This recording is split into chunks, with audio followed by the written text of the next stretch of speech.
Hello મિત્રો, અમારા mini બ્લોગમાં તમારું સ્વાગત છે મિત્રો. અને આજે આપણે ફરીથી મિત્રો જંગરાલ એમએમબી કરવા આવી ગયા છે મિત્રો. જોઈ શકો છો તમે, આ જંગરાલનું સ્ટેશન છે.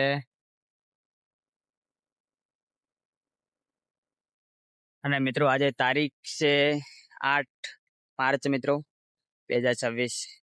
તો મિત્રો તમારે એમએમબી કરાવે તો એમએમબી કરવા માટે આવી શકો છો. તો મિત્રો એમએમબી કરવા માટે તમે જંગરાલ આવી શકો છો મિત્રો. જોઈ શકો છો. તો મિત્રો મારા નવા વિડીયો જોવા માટે અમારી આઈડીને ફોલો કરવાનું ભૂલશો નહીં મિત્રો. અને મિત્રો જોઈ શકો છો. તો મિત્રો બકોભાઈ સૂટ શેરવાની સાથે મિત્રો કપડાં સિલે છે. તો તમે મિત્રો કપડાં સિલાવવા માટે આવી શકો છો. બકાભાઈની શોપ છે મિત્રો જંગરાલ. તો અવશ્ય મુલાકાત કરી શકો છો. કપડે સિલે છે, છોકરાના સિલાવવા હોય, મોટાના સિલાવવા હોય, જેન્ટ્સના સિલે છે મિત્રો. તો મિત્રો અમારા નવા વિડીયો જોવા માટે અમારી આઈડીને ફોલો કરવાનું ભૂલશો નહીં મિત્રો. અને વિડીયો વધુમાં વધુ શેર કરો મિત્રો. મિત્રો આ જંગરાલ છે પાટણ ડીસા હાઈવે ઉપર.